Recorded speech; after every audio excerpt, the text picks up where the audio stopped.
ਲੋਕ ਜ਼ਮੀਨ ਗਹਿਣੇ ਰੱਖ ਕੇ ਜਿਨ੍ਹਾਂ ਨੇ ਲੋਨ ਚੱਕ ਲਏ ਨੇ, ਜਿਨ੍ਹਾਂ ਨੇ ਫੀਸਾਂ ਭਰਤੀਆਂ ਨੇ, ਉਹਨਾਂ ਬਾਰੇ ਵੀ ਸੋਚਣਾ ਚਾਹੀਦਾ ਸੀਗਾ। ਹੁਣ ਉਹਨਾਂ ਨੇ ਬੈਂਕਾਂ ਨੇ ਥੋੜ੍ਹਾ ਦੇਖਣਾ ਕਿ ਦੇਸ਼ ਦੀ ਆਪਸ 'ਚ ਜਿਹੜਾ ਸਿਚੁਏਸ਼ਨ ਉਹ ਖਰਾਬ ਹੋ ਗਈ ਹੈ ਅਤੇ ਅਸੀਂ ਇਹਨਾਂ ਦਾ ਵਿਆਜ ਜਾਂ ਨਹੀਂ ਲੈਣਾ ਵਾਪਸ। ਜਿਨ੍ਹਾਂ ਨੇ ਉਹ ਸੁਪਨਾ ਦੇਖਿਆ ਸੀ ਅਸੀਂ ਬਾਹਰ ਜਾ ਕੇ ਕੰਮ ਕਰਕੇ 2 ਜਾਂ 3 4 5 7 ਅਗਲੇ ਸਾਲਾਂ 'ਚ ਇਹ ਲੋਨ ਪੂਰਾ ਕਰ ਦਾਂਗੇ, ਪਰ ਹੁਣ ਉਹਨਾਂ ਨੂੰ ਇਹ ਇੱਥੋਂ ਤੱਕ ਤੁਸੀਂ ਦੇਖੋਗੇ ਆਉਣ ਵਾਲੇ ਕੁਝ ਦਿਨਾਂ 'ਚ ਇੱਥੋਂ ਤੱਕ ਸਿਚੁਏਸ਼ਨ ਆ ਜਾਊਗੀ, ਕਈ ਲੋਕ ਸੁਸਾਈਡ ਤੱਕ ਇਹਨੂੰ ਅਟੈਂਪਟ ਕਰਨਾ ਸ਼ੁਰੂ ਕਰ ਦੇਣਗੇ। ਜਿਹੜੇ ਉੱਧਰ ਨੇ, ਜਿਹੜੇ ਇੰਡੀਅਨਸ ਨੂੰ ਇੰਪਲੋਈਜ਼ ਨੂੰ ਬਾਹਰ ਕੱਢੀ ਜਾ ਰਹੇ ਆ, ਜਿਹੜੇ ਉੱਥੇ ਪੱਕੇ ਨਹੀਂ ਹੈਗੇ, ਜਿਹਨੂੰ ਆਪਾਂ ਕਹਿ ਦਈਏ ਕਿ ਪੀਅਰ ਨਹੀਂ ਹੈਗੇ, ਸਿੱਖਾਂ ਦੇ ਉੱਤੇ ਉਹਨਾਂ ਨੇ ਸਾਰਿਆਂ ਦੇ ਉੱਤੇ ਇੱਕ ਟੈਗ ਲਾਤਾ ਇਹ ਖਾਲਿਸਤਾਨੀ ਨੇ। 14 ਤੋਂ ਪਹਿਲਾਂ ਨਾ ਤਾਂ ਖਾਲਿਸਤਾਨ ਦੀ ਗੱਲ ਹੋਈ ਸੀਗੀ, ਨਾ ਕਦੀ ਹਿੰਦੂ ਦੀ ਗੱਲ ਹੋਈ, ਨਾ ਕਦੀ ਮੁਸਲਿਮ ਦੀ ਗੱਲ ਹੋਈ, ਨਾ ਸਿੱਖਾਂ ਦੀ ਗੱਲ ਹੋਈ।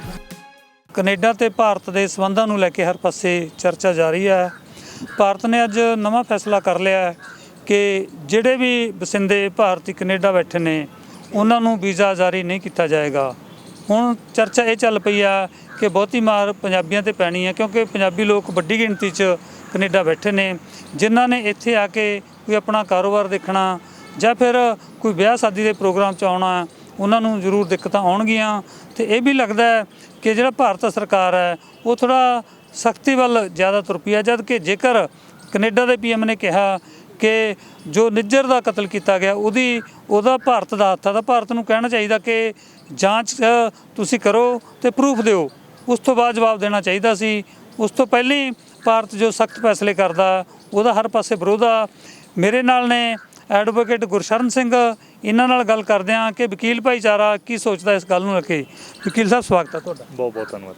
ਵਕੀਲ ਭਾਈਚਾਰਾ ਕੀ ਸੋਚਦਾ ਜਿਹੜਾ ਭਾਰਤ ਇੰਡੀਆ ਨੂੰ ਇਸ ਤਰ੍ਹਾਂ ਲੈਣ ਲੱਗ ਗਿਆ, ਜਿਸ ਤਰ੍ਹਾਂ ਪਾਕਿਸਤਾਨ ਨਾਲ ਪਹਿਲਾਂ ਬਿਹੇਵ ਕਰਦਾ ਸੀ ਉਸ ਤਰ੍ਹਾਂ ਦਾ ਕੈਨੇਡਾ ਪ੍ਰਤੀ ਹੋਣ ਲੱਗ ਪਿਆ? ਦੇਖੋ, ਜਿਹੜਾ ਲੇਟੈਸਟਲੀ ਚੱਲ ਰਿਹਾ, ਜਿਹੜਾ ਟਰੂਡੋ ਸਾਹਿਬ ਨੇ ਜਿਹੜਾ ਬਿਆਨ ਦਿੱਤਾ ਹੈ ਉਸ 'ਤੇ ਜ਼ਰੂਰ ਉਹਨਾਂ ਨੇ ਇੱਕ ਦੇਸ਼ ਦੇ ਵਿਰੁੱਧ ਬਿਆਨ ਦਿੱਤਾ। ਸੋ ਦੇਸ਼ ਦੇ ਆਮ ਗੌਰਮੈਂਟ ਨੂੰ ਇਹਦਾ ਜੋ ਰਿਐਕਟ ਕਰਨਾ ਚਾਹੀਦਾ ਸੀਗਾ ਉਹ ਠੀਕ ਹੈ, ਪਰ ਰਿਐਕਸ਼ਨ ਦੇ ਤੌਰ 'ਤੇ ਸਾਨੂੰ ਇੱਦਾਂ ਨਹੀਂ ਕਰਨਾ ਚਾਹੀਦਾ ਕਿ ਸਾਡੇ ਜਿਹੜੇ ਇੱਥੋਂ ਦੇ ਸਿਟੀਜ਼ਨਸ਼ਿਪ ਨੇ, ਉੱਥੇ ਰਹਿ ਰਹੇ ਨੇ ਜਾਂ ਉੱਥੇ ਆਪਣੇ ਜਿਹੜੇ ਫੈਮਲੀਜ਼ ਮੈਂਬਰ ਨੂੰ ਉਹਨੂੰ ਮਿਲਣ ਗਏ ਨੇ, ਉਹਨਾਂ 'ਤੇ ਇੰਨੀ ਕੁ ਜ਼ਿਆਦਾ ਖਤਰਾ ਹੋ ਜਾਏ ਕਿ ਉਹਨਾਂ ਨੂੰ ਵਾਪਸ ਆਉਣਾ ਹੀ ਔਖਾ ਹੋ ਜਾਏ। ਜਿਨ੍ਹਾਂ ਦੀਆਂ ਫਲਾਈਟਸ ਪਹਿਲਾਂ ਹੀ ਬੁੱਕ ਹੋ ਚੁੱਕੀਆਂ ਨੇ, ਜਿਨ੍ਹਾਂ ਦੇ ਪ੍ਰੋਗਰਾਮਸ ਇੱਥੇ ਪਹਿਲਾਂ ਹੀ ਬੁੱਕ ਹੋ ਚੁੱਕੇ ਨੇ, ਜਿਨ੍ਹਾਂ ਨੇ ਵਾਪਸ ਆਉਣਾ ਹੈ, ਜਾਂ ਉਹਨਾਂ ਦੇ ਲਈ ਨਾ ਉਹਨਾਂ ਦੀ ਲਾਈਫ 'ਚ ਦੇਖੋ ਕਿੱਡੀ ਵੱਡੀ ਇੱਕ ਪ੍ਰੋਬਲਮ ਕ੍ਰੀਏਟ ਕਰ ਰਹੇ ਨੇ। ਸੋ ਇਸ ਚੀਜ਼ ਨੂੰ ਆਪਾਂ ਨੂੰ ਰੱਖਣਾ ਚਾਹੀਦਾ। ਜੇ ਕੁਝ ਬਿਆਨ ਦੇ ਦਿੱਤਾ ਸੀਗਾ, ਜੇ ਕੋਈ ਬਿਆਨ ਹੋਇਆ ਵੀ ਹੈ ਦੇਸ਼ ਦੇ ਖਿਲਾਫ, ਤਾਂ ਉਹਨੂੰ ਇੱਕ UN ਉਹਦੇ ਵਿੱਚ ਦੇਣਾ ਚਾਹੀਦਾ, ਉੱਥੇ ਉਹਨਾਂ ਨੂੰ ਕਹਿਣਾ ਚਾਹੀਦਾ ਕਿ ਸਾਬਤ ਕਰੋ ਸਾਨੂੰ। ਸੋ ਉਹਨਾਂ ਵਿੱਚ ਲੈ ਕੇ ਆਸਟ੍ਰੇਲੀਆ ਜਿਹੜੇ ਬਕਾਇਦਾ ਉੱਤੇ ਬਾਕੀ ਦੇਸ਼ ਨੇ ਉਹਨਾਂ ਦੇ ਸਾਹਮਣੇ ਗੱਲ ਰੱਖਣੀ ਚਾਹੀਦੀ ਹੈ। ਸੋ ਜਦੋਂ ਇਹ ਗੱਲ ਕਲੀਅਰ ਨਹੀਂ ਹੈਗੀ, ਜਿੰਨਾ ਚਿਰ ਉਹ ਕਲੀਅਰ ਨਹੀਂ ਹੁੰਦੇ, ਉਹਨਾਂ ਨੇ ਐਲੀਗੇਸ਼ਨ ਲਾਏ ਆ, ਜਿੰਨਾ ਚਿਰ ਐਲੀਗੇਸ਼ਨ ਪ੍ਰੂਫ ਨਹੀਂ ਹੁੰਦੇ, ਸੋ ਅਸੀਂ ਉਹਨਾਂ ਚਿਰ ਉਹਨਾਂ ਨੂੰ ਐਲੀਗੇਸ਼ਨ ਮੰਨ ਸਕਦੇ ਹਾਂ। ਉਹਨਾਂ ਨੂੰ ਆਪਾਂ ਇਹ ਤਾਂ ਨਹੀਂ ਕਹਿ ਸਕਦੇ ਸਾਡੇ ਤਾਂ ਅਸੀਂ ਪੱਕਾ ਕੀਤਾ ਹੀ ਕੀਤਾ, ਅਸੀਂ ਤਾਂ ਖੁਦ ਅੱਗੋਂ ਰਿਐਕਟ ਐਸਾ ਕਰ ਰਹੇ ਹਾਂ ਕਿ ਜਿਵੇਂ ਅਸੀਂ ਕਰਕੇ ਹੀ ਹਟੇ ਹਾਂ। ਪਰ ਵੱਡਾ ਸਵਾਲ ਇਹ ਵੀ ਖੜਾ ਹੋ ਗਿਆ ਕਿ ਹਰਦੀਪ ਨਿੱਜਰ ਦਾ ਕਤਲ ਹੋਇਆ, ਆਪਾਂ ਕਹਿੰਦੇ ਹਾਂ ਕਿ ਕੈਨੇਡਾ, ਅਮਰੀਕਾ, ਇੰਗਲੈਂਡ, ਇਹਨਾਂ ਦੀਆਂ ਜਿਹੜੀਆਂ ਖੁਫੀਆ ਤੰਤਰ ਬੜਾ ਤਕੜਾ ਬੰਦੇ ਨੂੰ ਲੱਭ ਲੈਂਦਾ ਕਿਹਨੇ ਕਤਲ ਕੀਤਾ। ਅਜੇ ਤੱਕ ਪ੍ਰੋਪਰ ਪਬਲਿਕ ਡੋਮੇਨ 'ਚ ਨਹੀਂ ਆਇਆ ਕਿ ਨਿੱਜਰ ਦਾ ਕਤਲ ਕਿਹਨੇ ਕੀਤਾ। ਕੈਨੇਡਾ ਜੇਕਰ ਇੰਨੀ ਵਧੀਆ ਐਡਵਾਂਸ ਮੁਲਕ ਹੈ ਤਾਂ ਘੱਟੋ ਘੱਟ ਉਸ ਨੂੰ ਦੱਸ ਦੇਣਾ ਚਾਹੀਦਾ ਕਿ ਇਸ ਕਤਲ ਪਿੱਛੇ ਕਿਹਦਾ ਹੱਥ ਹੈ। ਹੱਥ ਤਾਂ ਦੱਸਦਾ, ਕਤਲ ਕੀਤਾ ਕਿਹਨੇ ਉਹ ਨਹੀਂ ਹਜੇ ਦੱਸ। ਦੇਖੋ, ਅਸੀਂ ਉਸ ਦੇਸ਼ 'ਚ ਰਹਿ ਰਹੇ ਹਾਂ ਜਿੱਥੇ ਡੈਮੋਕ੍ਰੇਸੀ ਸਭ ਤੋਂ ਵੱਡੀ ਮੰਨੀ ਜਾਂਦੀ ਹੈ, ਔਰ ਦੂਜੇ ਪਾਸੇ ਇੱਕ ਦੇਸ਼ ਐਸਾ ਮੰਨਿਆ ਜਾ ਰਿਹਾ, ਇੱਕ ਐਡੀ ਵੱਡੀ ਐਗਜ਼ਾਮਪਲ ਸੈੱਟ ਕਰ ਰਿਹਾ ਕਿ ਉਹਨਾਂ ਨੇ ਲਾਈਫ ਦੀ ਕਦਰ ਦੱਸੀ ਹੈ ਕਿ ਇੱਕ ਬੰਦੇ ਦੀ ਜਾਨ ਗਈ ਹੈ, ਉਹਨਾਂ ਨੇ ਇਨਵੈਸਟੀਗੇਟ ਕੀਤੇ ਹੈ ਔਰ ਉਹਨਾਂ ਨੇ ਸਾਹਮਣੇ ਲੈ ਕੇ ਆਂਦਾ ਹੈ ਕਿ ਇਸ ਦੇਸ਼ ਦਾ ਹੱਥ ਹੈ ਇਹਦੇ ਪਿੱਛੇ। ਸੋ ਉਸ ਚੀਜ਼ਾਂ ਨੂੰ ਜਦੋਂ ਅਸੀਂ ਲੈ ਕੇ ਚੱਲਦੇ ਹਾਂ ਤਾਂ ਉੱਥੇ ਲਾਈਫ ਦੀ ਇੰਪੋਰਟੈਂਸ ਪਤਾ ਲੱਗ ਰਹੀ ਹੈ। ਪਰ ਦੂਸਰੀ ਤੌਰ 'ਤੇ ਇਹ ਹੈ ਕਿ ਜੇ ਉਹਨਾਂ ਨੂੰ ਵਾਕਈ ਕਲੀਅਰ ਹੈ ਇਸ ਦੇਸ਼ ਨੇ ਸਾਡੇ ਪਿੱਛੇ ਹੱਥ ਹੈ, ਇਸ ਕਤਲ ਦੇ ਪਿੱਛੇ ਹੱਥ ਹੈ, ਤਾਂ ਉਹਨਾਂ ਨੂੰ ਵਿਦ ਪ੍ਰੂਫ ਦੇ ਦੇਣੇ ਚਾਹੀਦੇ ਆ। ਜੇ ਉਹਨਾਂ ਨੇ ਇਨਵੈਸਟੀਗੇਸ਼ਨ ਕੀਤੀ ਹੈ ਤਾਂ ਉਹਨਾਂ ਨੂੰ ਰੱਖ ਦੇਣੀ ਚਾਹੀਦੀ ਹੈ ਨਾ। ਜ਼ਰੂਰੀ ਸਾਡੇ 'ਤੇ ਸਿਰਫ ਦੇਸ਼ ਦੇ ਉੱਤੇ ਇੱਕ ਤੌਹਮਤ ਲਾ ਦੇਣੀ ਕਿ ਇਹਨਾਂ ਨੇ ਕੀਤਾ ਹੈ, ਉਸ ਚੀਜ਼ ਨੂੰ ਆਪਾਂ ਇਹ ਲੈ ਕੇ ਨਹੀਂ ਚੱਲਣਾ ਚਾਹੀਦਾ। ਸਗੋਂ ਇੰਡੀਅਨ ਗੌਰਮੈਂਟ ਨੂੰ ਇਹ ਚਾਹੀਦਾ ਹੈ ਕਿ ਤੁਸੀਂ ਉਹ ਤੋਂ ਮੰਗੋ, ਪ੍ਰੂਫ ਮੰਗੋ, ਔਰ ਬਕਾਇਦਾ ਆਫਟਰ ਜਦੋਂ ਐਵੀਡੈਂਸ ਸਾਰਾ ਕੁਝ ਉੱਥੇ ਕਲੀਅਰ ਹੋਊਗਾ, ਉਹਨਾਂ ਨੂੰ ਜੇ ਉਹ ਦੇ ਪਾਉਣਗੇ ਤਾਂ ਸਾਬਤ ਹੋ ਜਾਊਗਾ। ਜੇ ਨਹੀਂ ਹੋਣਗੇ ਤਾਂ ਤੁਸੀਂ ਉਸ ਨੂੰ UNH ਵਿੱਚ ਆਪਣੀ ਆਵਾਜ਼ ਉਠਾ ਸਕਦੇ ਹੋ, ਅਸੀਂ ਉਹਨਾਂ ਦੇ ਕਾਊਂਟਰ ਕੰਪਲੇਂਟ ਕਰ ਸਕਦੇ ਹਾਂ। ਸੋ ਇਸ ਚੀਜ਼ ਨੂੰ ਬਹੁਤ ਮਤਲਬ ਸੋਚ ਸਮਝ ਕੇ ਇਹਨੂੰ ਲੈਣਾ ਚਾਹੀਦਾ। ਜਿਸ ਤਰ੍ਹਾਂ ਆਪਾਂ ਹਰਬਲੀ ਚਾਹ ਕੇ ਇਹ ਗੱਲਾਂ ਕਰ ਰਹੇ ਹਾਂ ਕਿ ਅਸੀਂ ਲੋਕਾਂ ਨੂੰ ਉੱਧਰ ਦੇ ਬੰਦ ਕਰਤਾ, ਇੱਧਰੋਂ ਵੀਜ਼ੇ ਸਾਡੇ ਬੰਦ ਹੋ ਗਏ, ਉੱਧਰ ਉਹ ਬੰਦ ਹੋ ਗਏ ਆ। ਸੋ ਪਬਲਿਕ ਜਿਹੜੀ ਹਰਾਸਮੈਂਟ ਹੈ ਇਹਨੂੰ ਸੋਚਣਾ ਚਾਹੀਦਾ ਹੈ। ਜੋ ਪਬਲਿਕ ਵਾਸਤੇ, ਜੇ ਦੇਸ਼ ਦੇ ਐਡਾ ਵੱਡਾ ਦੇਸ਼ ਹੈ, ਉਹਦੀ ਪਬਲਿਕ ਦੀ ਜ਼ਿੰਮੇਵਾਰੀ ਵੀ ਉਸ ਦੇਸ਼ ਦੀ ਬਣਦੀ ਹੈ। ਦੋਨਾਂ ਦੇਸ਼ਾਂ ਨੂੰ ਇਹ ਚਾਹੀਦਾ ਕਿ ਇਸ ਚੀਜ਼ ਦੇ ਉੱਤੇ ਗੌਰ ਕੀਤਾ ਜਾਵੇ ਤਾਂ ਕਿ ਪਬਲਿਕ ਹਰਾਸ ਨਾ ਹੋਵੇ। ਬਹੁਤ ਸਾਰੇ ਪੰਜਾਬੀ ਨੌਜਵਾਨ ਸੁਪਨੇ ਦੇਖਦੇ ਸੀ ਕਿ ਕੈਨੇਡਾ ਜਾਵਾਂਗੇ, ਉੱਥੇ ਪੜ੍ਹਾਈ ਕਰਾਂਗੇ ਜਾਂ ਐਜੂਕੇਸ਼ਨ ਬੇਸ ਤੇ ਸੈੱਟ ਹੋਵਾਂਗੇ, ਉਹਨਾਂ ਦੇ ਸੁਪਨਿਆਂ ਨੂੰ ਵੀ ਠੇਸ ਪਹੁੰਚੀ ਹੋਣੀ ਹੈ। ਮੈਨੂੰ ਲੱਗਦਾ ਕਈਆਂ ਨੇ ਤਾਂ ਹੋ ਸਕਦਾ ਜ਼ਮੀਨਾਂ ਵੇਚ ਕੇ ਪੈਸੇ ਵੀ ਤਿਆਰ ਕਰ ਰੱਖੇ ਹੋਣ। ਦੇਖੋ ਇਹ ਬੜੇ ਪੁਰਾਣੇ ਟਾਈਮ ਤੋਂ ਆਪਾਂ ਦੇਖ ਰਹੇ ਹਾਂ ਕਿ ਕੈਨੇਡਾ ਦਾ ਇੱਕ ਵੱਖਰਾ ਹੀ ਸਾਰਿਆਂ ਦੇ ਵਿੱਚ ਕਰੇਜ਼ ਆ। ਲੋਕਾਂ ਨੇ, ਜਿਵੇਂ ਤੁਸੀਂ ਕਿਹਾ ਕਿ ਜ਼ਮੀਨਾਂ ਵੇਚੀਆਂ, ਵਾਕਈ ਹੀ ਵੇਚਦੇ ਆ ਲੋਕ। ਜ਼ਮੀਨ ਗਹਿਣੇ ਰੱਖ ਕੇ ਜਿਨ੍ਹਾਂ ਨੇ ਲੋਨ ਚੱਕ ਲਏ ਨੇ, ਜਿਨ੍ਹਾਂ ਨੇ ਫੀਸਾਂ ਭਰਤੀਆਂ ਨੇ, ਉਹਨਾਂ ਬਾਰੇ ਵੀ ਸੋਚਣਾ ਚਾਹੀਦਾ ਸੀਗਾ। ਉਹ ਲੋਕ ਜਿਨ੍ਹਾਂ ਨੇ ਉਹ ਇੱਕ ਪਾਸੇ ਜਿਹੜੀ ਇਨਕਮ, ਸੋਰਸ ਆਫ ਇਨਕਮ ਉਹਨਾਂ ਦੀ ਲੈਂਡ ਸੀਗੀ, ਉਹ ਵੇਚ ਦਿੱਤੀ ਹੋਊਗੀ, ਜਾਂ ਉਹਨਾਂ ਨੂੰ ਗਹਿਣੇ ਰੱਖ ਦਿੱਤਾ ਹੋਊਗਾ, ਜਾਂ ਉਹ ਬੈਂਕ 'ਚ ਹੋਊਗੀ। ਉਹ ਪੇਮੈਂਟ ਜਿਹੜੀ ਚੱਕ ਕੇ ਉਹਨਾਂ ਦੇ ਕਾਲਜਾਂ 'ਚ ਜਮ੍ਹਾਂ ਕਰਾ ਦਿੱਤੀ ਹੈ। ਹੁਣ ਉਹਨਾਂ ਨੇ, ਬੈਂਕਾਂ ਨੇ ਥੋੜ੍ਹਾ ਦੇਖਣਾ ਕਿ ਦੇਸ਼ ਦੀ ਆਪਸ 'ਚ ਜਿਹੜਾ ਸਿਚੁਏਸ਼ਨ ਉਹ ਖਰਾਬ ਹੋ ਗਈ ਹੈ ਅਤੇ ਅਸੀਂ ਇਹਨਾਂ ਦਾ ਵਿਆਜ ਜਾਂ ਨਹੀਂ ਲੈਣਾ ਵਾਪਸ। ਸੋ ਇਸ ਕਰਕੇ ਜਿਹੜਾ ਉਹ ਖਰਾਬ ਹੋਇਆ, ਉਹ ਪਬਲਿਕ 'ਤੇ ਉਹ ਜਿਹੜਾ ਲੋਡ ਪਿਆ ਉਹ ਉਸ ਲੋਕਾਂ 'ਤੇ ਪਿਆ ਜਿਨ੍ਹਾਂ ਨੇ ਉਹ ਲੋਨ ਲਿਆ, ਜਾਂ ਉਹ ਜਿਨ੍ਹਾਂ ਨੇ ਉਹ ਸੁਪਨਾ ਦੇਖਿਆ ਸੀ ਅਸੀਂ ਬਾਹਰ ਜਾ ਕੇ ਕੰਮ ਕਰਕੇ 2 ਜਾਂ 3 4 5 7 ਅਗਲੇ ਸਾਲਾਂ 'ਚ ਇਹ ਲੋਨ ਪੂਰਾ ਕਰ ਦਾਂਗੇ। ਪਰ ਹੁਣ ਉਹਨਾਂ ਨੂੰ ਇਹ ਇੱਥੋਂ ਤੱਕ ਤੁਸੀਂ ਦੇਖੋਗੇ ਆਉਣ ਵਾਲੇ ਕੁਝ ਦਿਨਾਂ 'ਚ ਇੱਥੋਂ ਤੱਕ ਸਿਚੁਏਸ਼ਨ ਆ ਜਾਊਗੀ, ਕਈ ਲੋਕ ਸੁਸਾਈਡ ਤੱਕ ਇਹਨੂੰ ਅਟੈਂਪਟ ਕਰਨਾ ਸ਼ੁਰੂ ਕਰ ਦੇਣਗੇ। ਫਿਲਹਾਲ ਤਾਂ ਉੱਥੋਂ ਇੱਥੇ ਆਉਣ 'ਤੇ ਪਾਬੰਦੀ ਹੈ, ਕੈਨੇਡਾ ਤੋਂ ਇੱਥੇ ਆਉਣ 'ਤੇ ਰੋਕ ਲਾਤੀ ਵੀਜ਼ੇ 'ਤੇ। ਪਰ ਜਿਹੜੀ ਕੈਨੇਡਾ ਐਮਬੈਸੀ ਹੈ ਉਹਦੇ ਵਿੱਚ ਜਿੰਨੇ ਇੰਪਲਾਈਜ਼ ਇੰਡੀਅਨ ਕੰਮ ਕਰਦੇ ਸੀ ਉਹ ਵੀ ਹਟਾਤੇ। ਉਹ ਤੋਂ ਲੱਗਦਾ ਕਿ ਇੱਥੋਂ ਜਾਣ ਦੀ ਦਿੱਕਤ ਵੀ ਬਣੇਗੀ, ਕੋਈ ਨਾ ਕੋਈ ਰੇੜਕਾ ਜ਼ਰੂਰ ਬਣਿਆ ਹੋਇਆ। ਨਹੀਂ ਬਣਿਆ। ਇਸ ਤੋਂ ਪਹਿਲਾਂ ਕੈਨੇਡੀਅਨ ਨੇ ਵੀਜ਼ਾ ਦੇਣਾ ਬੰਦ ਕਰ ਦਿੱਤਾ, ਜਿਹੜਾ ਅੱਜ ਦੀ ਨਿਊਜ਼ ਜਿਹੜੀ ਆ ਰਹੀ ਹੈ, ਸ਼ਾਇਦ ਉਹ ਕੈਨੇਡੀਅਨ ਐਮਬੈਸੀਜ਼ ਇੰਪਲਾਈਜ਼ ਨਹੀਂ ਬਹੁਤੇ, ਇਹ ਵੀ ਪ੍ਰੋਬਲਮ ਆ ਰਹੀ ਆ ਕਿ ਇੱਕ ਇਹ ਜਦੋਂ ਇੱਥੋਂ ਦੇ ਮੇਨ ਜਿਹੜੇ ਅੰਬੈਸਡਰਸ ਨੇ ਉਹਨਾਂ ਨੂੰ ਵਾਪਸ ਭੇਜ ਦਿੱਤਾ ਹੈ। ਜਿਹੜੀ ਆਪਣੀ ਅੰਬੈਸਡਰ ਇੱਥੋਂ ਇੰਡੀਅਨ ਸੀਗੇ ਉਹ ਵਾਪਸ ਚਲੇ ਗਏ ਆ। ਤਾਂ ਓਬਵੀਅਸਲੀ ਇਹ ਚੀਜ਼ ਹੈਗੀ ਹੈ ਕਿ ਉੱਥੇ ਦੇ ਜਿਹੜੇ ਇੱਥੋਂ ਜਾਣਾ ਚਾਹੁੰਦੇ ਸੀ ਉਹ ਵੀ ਬੰਦ ਹੋ ਜਾਣਗੇ। ਠੀਕ ਹੈ, ਇਸ ਨੂੰ ਔਰ ਜਿਹੜੇ ਉੱਧਰ ਨੇ, ਜਿਹੜੇ ਇੰਡੀਅਨਸ ਨੂੰ, ਇੰਪਲੋਈਜ਼ ਨੂੰ ਬਾਹਰ ਕੱਢੀ ਜਾ ਰਹੇ ਆ, ਜਿਹੜੇ ਉੱਥੇ ਪੱਕੇ ਨਹੀਂ ਹੈਗੇ, ਜਿਹਨੂੰ ਆਪਾਂ ਕਹਿ ਦਈਏ ਕਿ ਪੀਆਰ ਨਹੀਂ ਹੈਗੇ, ਉਹਨਾਂ ਨਾਲ ਜਿਹੜਾ ਧੱਕਾ ਹੋ ਰਿਹਾ ਉਹ ਵੀ ਇੱਕ ਦੇਖਣਾ ਚਾਹੀਦਾ। ਗਵਰਨਮੈਂਟ ਨੂੰ ਸਗੋਂ ਇਹ ਚੀਜ਼ ਨੂੰ ਇੱਕ ਔਨ ਟੇਬਲ ਲੈ ਕੇ ਆਉਣਾ ਚਾਹੀਦਾ ਹੈ ਔਰ ਟੇਬਲ 'ਤੇ ਬੈਠ ਕੇ ਗੱਲਬਾਤ ਖਤਮ ਕਰਨੀ ਚਾਹੀਦੀ, ਨਾ ਕਿ ਐਵੇਂ ਇੱਕ ਲੜਾਈ ਕਰਕੇ ਆਲ ਓਵਰ ਵਰਲਡ 'ਚ ਅਸੀਂ ਆਪਦਾ ਇੱਕ ਵੱਖਰਾ ਹੀ ਜਿਹੜਾ ਰੂਪ ਦਿਖਾ ਰਹੇ ਹਾਂ, ਇਹ ਨਹੀਂ ਦਿਖਾਉਣਾ ਚਾਹੀਦਾ। ਔਰ ਉਹ ਪਬਲਿਕ ਬਾਰੇ ਸੋਚਣਾ ਚਾਹੀਦਾ ਜਿਹੜੇ ਉੱਥੇ ਰਹਿ ਰਹੇ ਨੇ, ਔਰ ਉਹਨਾਂ ਬਾਰੇ ਜਿਹੜੀ ਹਰਾਸਮੈਂਟ ਹੋ ਰਹੀ ਉਹਨਾਂ ਬਾਰੇ ਵੀ ਦੇਖਣਾ ਚਾਹੀਦਾ। ਜੇ ਆਪਾਂ ਸੋਚੀਏ ਨੁਕਸਾਨ ਬਾਰੇ, ਨੁਕਸਾਨ ਭਾਰਤੀਆਂ ਦਾ ਜ਼ਿਆਦਾ ਹੋਏਗਾ ਇਸ ਵਰਤਾਰੇ ਕਾਰਨ, ਜਾਂ ਫਿਰ ਕੈਨੇਡਾ ਦਾ ਵੀ ਕੋਈ ਨੁਕਸਾਨ ਹੈ? ਨਹੀਂ, ਨੁਕਸਾਨ ਦੋਨੋਂ ਕੰਟਰੀਆਂ ਦਾ ਹੈ। ਇਹਦੇ 'ਚ ਨੁਕਸਾਨ ਆਪਾਂ ਇੱਕ ਕਹਿ ਨਹੀਂ, ਇੱਕ ਤਾਂ ਜਿਹੜੀ ਹੁਣ ਕੈਨੇਡੀਅਨ ਜਿਹੜੀ ਗਵਰਨਮੈਂਟ ਆ ਉੱਥੇ ਇੰਪਲੋਈਜ਼ 'ਤੇ ਡਿਪੈਂਡੈਂਟ ਸੀਗੀ। ਜਿਹੜੇ ਇੱਥੋਂ ਦਾ ਯੂਥ, ਮੋਟਾ ਪੈਸਾ ਇੱਥੋਂ ਜਾ ਰਿਹਾ ਸੀ, ਯੂਥ ਇੱਥੋਂ ਜਾ ਰਿਹਾ ਸੀ, ਉਹ ਫੀਸਿਸ ਜਿਹੜੇ ਉੱਥੇ ਭਰਦੇ ਸੀਗੇ, ਜਾਂ ਉੱਥੋਂ ਦੀਆਂ ਪੀਆਰ ਜਿਹੜੀਆਂ ਲੈਣਾ ਚਾਹੁੰਦੇ ਸੀਗੇ, ਉਹ 'ਤੇ ਬਹੁਤ ਵੱਡਾ ਇੱਕ ਬਹੁਤ ਲਾਰਜ ਸਕੇਲ 'ਤੇ ਜਿਹੜਾ ਯੂਥ ਇੱਥੋਂ ਜਾ ਰਿਹਾ ਸੀਗਾ, ਜਾਂ ਫੈਮਲੀਜ਼ ਇੱਥੋਂ ਮਾਈਗ੍ਰੇਟ ਹੋ ਕੇ ਉੱਥੇ ਪਹੁੰਚ ਰਹੀਆਂ ਸੀਗੀਆਂ। ਉਹ ਪੈਸਾ ਅਕਸਰ ਉਸ ਕੰਟਰੀ ਨੂੰ ਜਾ ਰਿਹਾ ਸੀਗਾ। ਸੋ ਇਸ ਕਰਕੇ ਉੱਥੋਂ ਜਿਹੜੀ ਇਨਕਮ ਹੁੰਦੀ ਸੀਗੀ ਉਹ ਵਾਪਸ ਦੇਸ਼ 'ਚ ਆਉਂਦੀ ਸੀਗੀ। ਕਈ ਲੋਕ ਇੱਥੇ ਆਣ ਕੇ ਇੱਥੇ ਵਾਪਸ ਪੈਸਾ ਭੇਜਦੇ ਸੀ, ਇੱਥੇ ਜ਼ਮੀਨ ਖਰੀਦਦੇ ਸੀ, ਜਾਂ ਹੋਰ ਆਪਦੇ ਘਰ ਬਣਾਉਂਦੇ ਸੀ, ਹੋਰ ਕੁਝ ਬਹੁਤ ਪਿੱਛੇ ਫੈਮਿਲੀ ਨੂੰ ਸਪੋਰਟ ਕਰਦੇ ਸੀ। ਸੋ ਇੱਕ ਇਹ ਸਰਕਲ ਸੀਗਾ। ਜੇ ਦੇਸ਼ 'ਚ ਇਹਨਾਂ ਦੇ ਇਸ ਜਿਹੜਾ ਡਿਸੀਜਨ ਹੋਇਆ ਇਸ ਦੇ ਵਿੱਚ ਕੋਈ ਗੜਬੜ ਹੁੰਦੀ ਹੈ ਤਾਂ ਦੋਨਾਂ ਦੇਸ਼ ਨੂੰ ਨੁਕਸਾਨ ਹੈ, ਨਾ ਕਿ ਪੈਸਾ ਇੱਕ ਦੇਸ਼ ਨੂੰ ਨੁਕਸਾਨ ਨਹੀਂਗਾ, ਦੋਨਾਂ ਕੰਟਰੀਜ਼ ਨੂੰ ਨੁਕਸਾਨ ਹੋ ਰਿਹਾ। ਸੋ ਇਸ ਚੀਜ਼ ਕਰਕੇ ਆਪਾਂ ਇਹਨੂੰ ਇਹ ਨਹੀਂ ਕਹਿ ਸਕਦੇ ਕਿ ਇੱਕੋ ਦੇਸ਼ ਨੂੰ ਨੁਕਸਾਨ ਹੈ, ਇਹ ਦੋਨਾਂ 'ਤੇ ਹੀ, ਦੋਨਾਂ ਪਾਸੋਂ ਹੀ ਨੁਕਸਾਨ ਚੱਲੂਗਾ। ਜਿਹੜਾ ਇੰਡੀਆ ਵਾਲਾ ਗੋਦੀ ਮੀਡੀਆ, ਤੁਸੀਂ ਖਬਰਾਂ ਸੁਣ ਲਓ ਲਗਾਤਾਰ, ਇੱਦਾਂ ਪ੍ਰਚਾਰ ਕਰ ਰਹੇ ਨੇ ਕਿ ਜੋ ਟਰੂਡੋ ਹੈ ਉਹ ਤਾਂ ਖਾਲਿਸਤਾਨੀਆਂ ਦਾ ਦੋਸਤ ਬਣ ਗਿਆ, ਖਾਲਿਸਤਾਨੀਆਂ ਨਾਲ ਦੋਸਤੀ ਨਿਭਾ ਰਿਹਾ, ਉਹਨੂੰ ਖਤਰਾ ਪੈਦਾ ਹੋ ਜਾਏਗਾ, ਉਹਨੂੰ ਵੀ ਡਰਾਉਣ ਦੀ ਕੋਸ਼ਿਸ਼ ਕੀਤੀ ਜਾ ਰਹੀ ਹੈ ਐਡੇ ਵੱਡੇ ਮੁਲਕ ਦੇ ਪੀਐਮ ਨੂੰ। ਇੱਥੋਂ ਦੇ ਮੀਡੀਆ ਨੂੰ ਵੀ ਥੋੜ੍ਹਾ ਸੰਜਮ ਤੋਂ ਕੰਮ ਲੈਣਾ ਚਾਹੀਦਾ ਕਿ ਬਲਦੀ 'ਤੇ ਤੇਲ ਨਾ ਪਾਇਆ ਜਾਵੇ। ਨਹੀਂ, ਇਹ ਤਾਂ ਦੇਖਿਆ ਪਿਛਲੇ ਜਦੋਂ ਦੀ 14 ਦੀ ਸਰਕਾਰ ਬਣੀ ਹੈ, ਇੱਕ ਜੇ ਦੇਖਿਆ ਜਾਵੇ ਜਿਹੜਾ ਲਾਰਜ ਹਾਈ ਸਕੇਲ 'ਤੇ ਮੀਡੀਆ ਹੈ ਉਹ ਹਮੇਸ਼ਾ ਹੀ ਇਹ ਚੀਜ਼ ਨੂੰ ਲੈ ਕੇ, ਗੋਦੀ ਮੀਡੀਆ ਜਿਹੜਾ ਜਿਹਨੂੰ ਆਪਾਂ ਕਹਿ ਸਕਦੇ ਹਾਂ, ਉਹ ਹਮੇਸ਼ਾ ਇਹੀ ਗੱਲ ਕਰਦਾ ਜੇ ਕੋਈ ਗੱਲ ਹੋਵੇ ਉਹ ਖਾਲਿਸਤਾਨ। ਸਭ ਤੋਂ ਵੱਡੀ ਐਗਜ਼ਾਮਪਲ ਹੈ ਉੱਥੇ ਇੱਕ ਬੰਦੇ ਨੇ, ਜੇ ਮੰਨ ਲਓ ਉਹਦਾ ਹੱਥ ਹੈਗਾ ਸੀਗਾ, ਇੱਕ ਐਗਜ਼ਾਮਪਲ ਆਪਾਂ ਕਰੀਏ ਕਿ ਜੇ ਉਹਨਾਂ ਦਾ ਹੱਥ ਸੀਗਾ ਅਤੇ ਜਿਹੜੇ ਬਾਕੀ ਉੱਥੇ ਸਿੱਖ ਬੈਠੇ ਮਤਲਬ ਸਾਰੇ ਖਾਲਿਸਤਾਨੀ ਹੋ ਗਏ ਨੇ।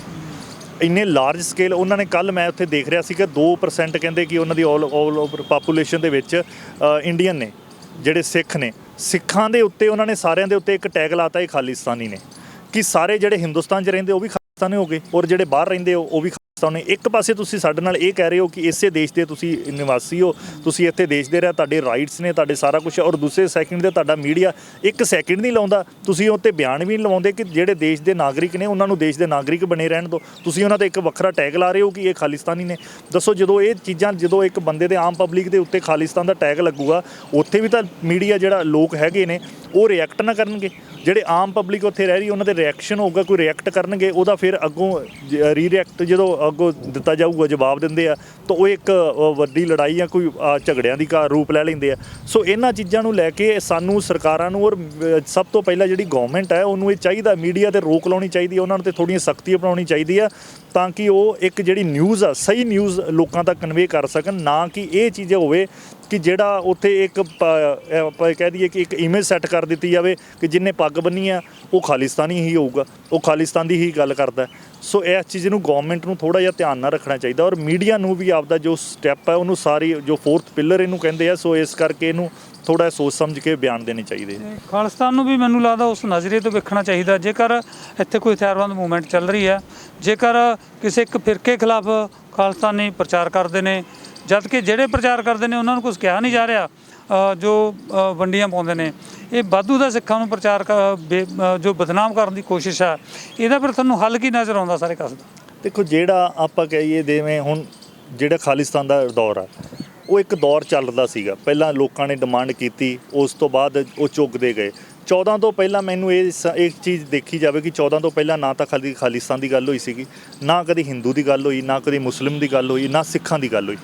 ਸਾਰੇ ਜਾਣੇ ਇੱਕ ਜਾਂ ਆਪਾਂ ਕਹਿ ਦਈਏ ਕਿ ਮਾਲਾ ਵਿੱਚ ਸਾਰੇ ਪਰੋਏ ਹੋਏ ਸੀ, ਉਹ ਚੱਲ ਰਹੇ, ਸਾਰੇ ਇਕੱਠੇ ਰਹਿ ਰਹੇ ਸੀ, ਗੱਲਬਾਤ ਸਿਰਫ ਥੋੜ੍ਹੀ ਬਹੁਤ ਚੱਲਦੀ ਸੀ, ਉਹ ਉਹਦੇ ਟੱਕੀ ਜਾਂਦੀ ਸੀ। ਇਹ 14 ਤੋਂ ਬਾਅਦ ਹੀ ਕਿਉਂ ਇੱਦਾਂ ਉੱਠਿਆ? ਪਹਿਲਾਂ ਮੁਸਲਿਮ ਹਿੰਦੂ ਦੇ ਵਿੱਚ ਲੜਾਈ ਪੈਦਾ ਕੀਤੀ ਗਈ ਕਿ ਮੁਸਲਿਮ ਵੱਖਰੇ ਨੇ, ਹਿੰਦੂ ਵੱਖਰੇ ਨੇ, ਉਹਨਾਂ ਦੇ ਵਿੱਚ ਮੈਂ ਇੱਕ ਐਗਜ਼ਾਮਪਲ ਕੋਟ ਕਰਦਾ ਤੁਹਾਨੂੰ। ਮੈਂ ਇੱਧਰ ਹਿਮਾਚਲ 'ਚ ਕਿਤੇ ਗਿਆ, ਉੱਥੇ ਮੈਨੂੰ ਜਿਹੜੇ ਉੱਥੇ ਨਿਵਾਸੀ ਸੀਗੇ ਉਹ ਕਹਿੰਦੇ ਸਾਡੇ ਇੱਥੇ ਇੱਕ ਦਰਗਾਹ ਹੈ, ਅਸੀਂ ਉੱਥੇ ਲੂਣ ਅਤੇ ਉਹ ਬੌਕਰ ਚੜ੍ਹਦੇ ਹੁੰਦੇ ਸੀ, ਅਸੀਂ ਸਾਡਾ ਸਾਰੇ ਜਾਣੇ ਅਸੀਂ ਉਹ ਮੌਕਿਆਂ ਜਿਹੜੇ ਹੁੰਦੇ ਆ ਜਿਵੇਂ ਆਪਾਂ ਬੋਡੀ ਦੇ, ਉਹ ਉਸ ਕਰਕੇ ਜ਼ਿਆਦਾਤਰ ਉਸ ਦਰਗਾਹ 'ਚ ਹਿੰਦੂ ਜਾਂਦੇ ਹੁੰਦੇ ਸੀਗੇ ਔਰ ਅਸੀਂ ਹਰ ਵੀਰਵਾਰ ਉੱਥੇ ਪਹੁੰਚਣਾ ਔਰ ਉੱਥੇ ਜਾ ਕੇ ਲੂਣ 'ਤੇ ਉਹ ਚੜ੍ਹਾ ਕੇ ਆਉਣੀ। ਪਰ ਕਹਿੰਦੇ 14 ਤੋਂ ਬਾਅਦ ਉਹਨਾਂ ਦੇ ਆਪ ਦਾ ਕਹਿਣਾ, ਕਹਿੰਦੇ ਜਦੋਂ ਦੀ ਇਹ ਸਰਕਾਰ ਆਈ ਆ ਉਹਨਾਂ ਨੇ ਇੱਕ ਸਾਡੇ ਦਿਮਾਗ 'ਚ ਹੀ ਇਹ ਚੀਜ਼ ਬਿਠਾ ਦੀ ਆ ਕਿ ਇਹ ਹਿੰਦੂ ਆ, ਇਹ ਮੁਸਲਮਾਨ ਆ, ਅਸੀਂ ਇਹਨਾਂ ਦੀ ਥਾਂ 'ਤੇ ਨਹੀਂ ਜਾਣਾ, ਇਹਨਾਂ ਨੇ ਸਾਡੇ ਨਹੀਂ ਆਉਣਾ, ਔਰ ਉਸ ਦਰਗਾਹ 'ਚ ਕਹਿੰਦੇ ਸਾਰੇ ਜਾਣੇ ਬੰਦ ਕਰਤੇ। ਸੋ ਇਹ ਕਿਤੇ ਨਾ ਕਿਤੇ ਤੁਸੀਂ ਇੱਕ ਕਿਸੇ ਦੇ ਮਾਈਂਡ ਨਾਲ ਖੇਡ ਰਹੇ ਹੋ, ਕਿਸੇ ਦਿਮਾਗ 'ਚ ਨਾਲ ਖੇਡ ਕੇ ਉਹਦੇ ਉੱਤੇ ਐਡਾ ਰਿਐਕਟ ਪੈਦਾ ਕਰ ਰਹੇ ਹੋ, ਉਹ ਲੋਕਾਂ 'ਚ ਆਪਸ 'ਚ ਦੁਸ਼ਮਣੀ ਪੈਦਾ ਕਰ ਰਹੇ ਹੋ। ਕਿੱਥੇ ਤੁਸੀਂ ਭਾਈਚਾਰਾ ਵਧਾਉਣ ਦੀ ਗੱਲਾਂ ਕਰਦੇ ਅਸੀਂ ਇੱਕ ਦੇਸ਼ ਦੀ, ਔਰ ਕਿੱਥੇ ਤੁਸੀਂ ਉਹਦੇ ਆਪਸ 'ਚ ਇੱਕ ਪਾੜ ਪਾਈ ਜਾਂਦੇ ਹੋ, ਇੱਕ ਸਿਰਫ ਵੋਟਾਂ ਪਿੱਛੇ ਇਲੈਕਸ਼ਨ, ਆਪਦੀਆਂ ਸੀਟਾਂ ਤੁਸੀਂ ਆਪਦੀਆਂ ਤੱਤੀਆਂ ਰੱਖਣ ਨੂੰ, ਉਹਦੇ ਪਿੱਛੇ ਤੁਸੀਂ ਲੋਕਾਂ ਦਾ ਇਹ ਸੋਚ ਹੀ ਨਹੀਂ ਰਹੇ ਕਿ ਲੋਕ ਜਿਹੜੇ ਹੈਗੇ ਆ ਉਹਨਾਂ ਨੂੰ ਭਾਈਚਾਰੇ ਨਾਲ ਰਹਿਣਾ ਚਾਹੀਦਾ, ਪਿਆਰ ਮੁਹੱਬਤ ਨਾਲ ਰਹਿਣਾ ਚਾਹੀਦਾ, ਨਾ ਕਿ ਉਹਨਾਂ ਨੂੰ ਲੜਨਾ ਚਾਹੀਦਾ। ਦੂਜੇ ਪਾਸੇ ਤੁਸੀਂ ਇਹ ਖਾਲਿਸਤਾਨ ਦਾ ਇੱਕ ਮੁੱਦਾ ਐਸਾ ਉਠਾ ਦਿੱਤਾ ਜਿਹਦੀ ਗੱਲ ਹੀ ਨਹੀਂ ਹੁੰਦੀ ਸੀ। ਇਸ ਪੰਜਾਬ 'ਚ ਕੋਈ ਗੱਲਬਾਤ ਹੈ ਨਹੀਂ ਸੀ ਕਿ ਲੋਕ ਇੱਥੇ ਆਪਾਂ ਦੇਖੀਏ ਕਿ ਆਪਣੇ ਪੰਜਾਬ 'ਚ ਦੱਸੋ ਕਿ ਹਿੰਦੂ ਰਹਿ ਨਹੀਂ ਰਹੇ। ਇਹ ਵੀ ਇੱਕ ਵੱਖਰੀ ਗੱਲ ਆ ਕਿ ਹੁਣ ਖਾਲਿਸਤਾਨ ਦਾ ਮੁੱਦਾ ਖਾਲਿਸਤਾਨੀਆਂ ਵੱਲੋਂ ਨਹੀਂ ਉਠਾਇਆ ਜਾ ਰਿਹਾ, ਖਾਲਿਸਤਾਨ ਦੇ ਵਿਰੋਧੀ ਉਠਾ ਰਹੇ ਨੇ। ਉਹ ਇਹੀ ਤਾਂ ਸਭ ਤੋਂ ਵੱਡੀ ਗੱਲ ਹੈ ਕਿ ਜਿਹੜੇ ਖਾਲਿਸਤਾਨਾਂ ਦੀ ਗੱਲ ਕਰਦੇ ਹੁੰਦੇ ਕਿ ਇਹ ਮੁੱਦਾ ਉਠਾ ਰਹੇ ਆ, ਉਹਨਾਂ ਦਾ ਤਾਂ ਚਿਹਰੇ ਕਈ ਵਾਰੀ ਇਹ ਖੁਦ ਲੈ ਕੇ ਆਉਂਦੇ ਆ ਕਿ ਇਹ ਬੰਦੇ ਖਾਲਿਸਤਾਨ ਦੀ ਗੱਲ ਕਰਦੇ ਨੇ, ਔਰ ਜਿਹੜੇ ਕਰ ਰਹੇ ਨੇ, ਪ੍ਰੋਪੇਗੈਂਡਾ ਕਰਦੇ ਨੇ, ਉਹਨਾਂ ਨੂੰ ਤੁਸੀਂ ਬਿਆਨ ਹੀ ਨਹੀਂ ਕਰਦੇ, ਉਹਨਾਂ ਦੀ ਕੋਈ ਗੱਲ ਹੀ ਨਹੀਂ ਹੁੰਦੀ ਤੁਹਾਡੇ ਨਾਲ। ਜਿਹੜੀਆਂ ਗੱਲਾਂ ਜਿਹੜੇ ਲੋਕ ਆਮ ਪਬਲਿਕ ਆ, ਤੁਸੀਂ ਵੀ ਕਵਰ ਕਰਦੇ ਹੋ ਸਾਰਾ ਪੰਜਾਬ, ਕਿੰਨੇ ਕੁ ਲੋਕ ਆ ਜਿਹੜੇ ਕਹਿੰਦੇ ਵੀ ਖਾਲਿਸਤਾਨ ਬਣਾ ਦਿਓ ਇੱਥੇ, ਔਰ ਜਿਹੜਿਆਂ ਲੋਕਾਂ ਨੂੰ ਬੰਦੀ ਸਿੰਘਾਂ ਨੂੰ ਤੁਸੀਂ ਅੰਦਰ ਬਿਠਾ ਰੱਖਿਆ ਉਹਨਾਂ 'ਤੇ ਇਹ ਗੱਲਾਂ ਲਾ ਦਿੰਦੇ ਹੋ, ਕਦੀ ਰਿਪੋਰਟਾਂ ਕੱਢ ਦਿੰਦੇ ਆ ਕਿ ਇਹ ਖਾਲਿਸਤਾਨ ਦੀਆਂ ਗੱਲਾਂ ਕਰਦੇ ਆ ਜਾਂ ਇਹਨਾਂ ਨੇ ਖਾਲਿਸਤਾਨ ਦੇ ਨਾਲ ਮੂਵਮੈਂਟ ਚਲਾਈਆਂ ਸੀਗੀਆਂ। ਦੱਸੋ ਮੈਨੂੰ ਕਿ ਉਸ ਟਾਈਮ ਕਿਹੜੀ ਖਾਲਿਸਤਾਨ ਦੀਆਂ ਮੂਵਮੈਂਟਾਂ ਚੱਲੀਆਂ? ਜਿਹੜਾ ਹੋਇਆ ਕਤਲ ਹੋਇਆ ਸੀਗਾ ਬੇਅੰਤ ਸਿੰਘ ਦਾ, ਉਹਦੇ ਪਿੱਛੇ ਇੱਕ ਹੱਥ ਇਹ ਸੀਗਾ, ਵੱਡੀ ਜਿਹੜਾ ਕਾਰਨ ਸੀਗਾ, ਇੱਕ ਸਟੇਟ ਦੇ ਨੌਜਵਾਨਾਂ ਨੂੰ ਦਿਨ ਰਾਤ ਮਾਰ ਹੀ ਦਿੱਤਾ ਜਾਂਦਾ ਸੀਗਾ। 2 ਲੱਖ ਤੋਂ ਵੱਧ ਨੌਜਵਾਨ ਮਾਰ ਦਿੱਤੇ ਗਏ ਇੱਕ ਜ਼ਿਲ੍ਹੇ ਤੇ, 3 ਜ਼ਿਲ੍ਹਿਆਂ ਦੇ ਵਿੱਚ 25,000 ਤੋਂ ਵੱਧ, ਜਿਹੜਾ ਖਰੜਾ ਦੀ ਰਿਪੋਰਟ ਦੇ ਹਿਸਾਬ ਨਾਲ ਦੇਖਿਆ ਜਾਵੇ 25,000 ਤੋਂ ਵੱਧ ਨੌਜਵਾਨਾਂ ਨੂੰ ਲਵਾਰਿਸ ਕਹਿ ਕੇ ਸਾੜ ਦਿੱਤਾ ਗਿਆ। ਉਹ ਦੱਸੋ ਕਿ ਉਹਨਾਂ ਨੇ ਖਾਲਿਸਤਾਨ ਦੀ ਗੱਲ ਕਰ ਰਹੇ ਸੀ? ਜਿਹੜੇ ਬੱਚਿਆਂ ਨੂੰ ਮਾਰ ਦਿੱਤਾ ਗਿਆ, ਜਿਹੜੇ 6-6 ਮਹੀਨੇ ਦੇ 2-2 ਸਾਲਾਂ ਦੇ ਬੱਚਿਆਂ ਨੂੰ ਤੁਸੀਂ ਗੋਲੀਆਂ ਮਾਰ ਦਿੱਤੀਆਂ ਗਈਆਂ, ਉਹ ਦੱਸੋ ਖਾਲਿਸਤਾਨ ਦੀਆਂ ਗੱਲਾਂ ਕਰਦੇ ਸੀਗੇ? ਇੱਕ ਦੇਸ਼ ਦੇ ਵਿੱਚ ਰਹਿ ਰਹੇ ਸੀ, ਉਹ ਆਪਣੇ ਆਪਦੇ ਰਾਈਟਸ ਔਰ ਹੱਕਾਂ ਦੀ ਗੱਲ ਕਰਦੇ ਸੀਗੇ। ਜਿਹੜਾ ਬੋਲਦਾ ਸੀ, ਜਿਨ੍ਹਾਂ ਦੇ ਸਿਰ 'ਤੇ ਪੱਗ ਬੰਨੀ ਸੀ, ਉਹਨਾਂ ਨੂੰ ਤੁਸੀਂ ਗੋਲੀ ਮਾਰ ਦਿੰਦੇ ਸੀਗੇ। ਸੋ ਇਸ ਕਰਕੇ ਸਾਨੂੰ ਜੇ ਤੁਸੀਂ 2 ਚਿਹਰੇ ਨਾ ਲੈ ਕੇ ਚੱਲੋ, ਜਾਂ ਤੁਸੀਂ ਇਹਨਾਂ ਨੂੰ ਨਾਲ ਲੈ ਕੇ ਚੱਲੋ ਤਾਂ ਸਹੀ ਤਰ੍ਹਾਂ ਚੱਲੋ, ਜੇ ਨਹੀਂ ਲੈ ਕੇ ਚੱਲਣਾ ਤਾਂ ਤੁਸੀਂ ਉਹਨਾਂ ਨੂੰ ਜਵਾਬ ਦਿਓ। ਸੋ ਇਸ ਕਰਕੇ ਸਾਨੂੰ ਪਹਿਲੀ ਗੱਲ ਤਾਂ ਗਵਰਨਮੈਂਟ ਦਾ ਇਹ ਹੱਕ ਬਣਦਾ, ਇਹ ਰਾਈਟ ਵੀ ਉਹਨਾਂ ਦਾ ਕਿ ਉਹਨਾਂ ਦੀ ਇਹ ਇੱਕ ਕਹਿ ਦਈਏ ਕਿ ਆਪਾਂ ਉਹਨਾਂ ਦਾ ਹੱਕ ਹੈ ਕਿ ਉਹ ਇਹਨਾਂ ਨੂੰ ਲੈ ਕੇ ਚੱਲੇ, ਦੇਸ਼ ਨੂੰ ਇੱਕ ਮਾਲਾ ਦੇ ਵਿੱਚ ਪਰੋ ਕੇ ਚੱਲੇ, ਨਾ ਕਿ ਇਹ ਹੋਵੇ ਕਿ ਉਹਨਾਂ ਨੂੰ ਵੰਡੀਆਂ ਪਾਓ ਔਰ ਆਪਦੀਆਂ ਸੀਟਾਂ ਕੱਢਣ ਵਾਸਤੇ ਸਿਰਫ ਉਹਦੀਆਂ ਗੱਲਾਂ ਕਰਨ। ਸਾਰੀ ਚਰਚਾ ਤੋਂ ਇਹ ਗੱਲ ਸਾਹਮਣੇ ਆਈ ਹੈ ਕਿ ਖੁਦ ਜੋ ਸਾਡੀ ਦੇਸ਼ ਦੀ ਸਰਕਾਰ ਹੈ ਉਹ ਨਫ਼ਰਤ ਦੇ ਬੀਜ ਰਹੀ ਹੈ, ਅਤੇ ਜਿਸ ਤਰ੍ਹਾਂ ਜੋ ਵੀਜ਼ੇ 'ਤੇ ਰੋਕ ਲੱਗੀ ਹੈ ਕੈਨੇਡਾ ਤੋਂ ਜਿਹੜੇ ਭਾਰਤ ਨੇ ਇੱਥੇ ਆਉਣਾ ਸੀ, ਉਹ ਵੀ ਆਪਣੇ ਆਪ ਦੇ ਵਿੱਚ ਲੋਕਾਂ ਨੂੰ ਸਮੱਸਿਆਵਾਂ ਪੈਦਾ ਕਰਨ ਦੀ ਕੋਸ਼ਿਸ਼ ਹੈ। ਸੋ ਦੇਖਦੇ ਹਾਂ ਆਉਣ ਵਾਲੇ ਦਿਨਾਂ ਦੌਰਾਨ ਕੈਨੇਡਾ ਤੇ ਭਾਰਤ ਦੇ ਸੰਬੰਧ ਕਿਸ ਤਰ੍ਹਾਂ ਦੇ ਰਹਿੰਦੇ ਨੇ। ਕੈਮਰਾਮੈਨ ਪ੍ਰੀਤ ਦੇ ਨਾਲ ਦਰਸ਼ਨ ਸਿੰਘ ਖੋਖਰ, ਚੰਡੀਗੜ੍ਹ।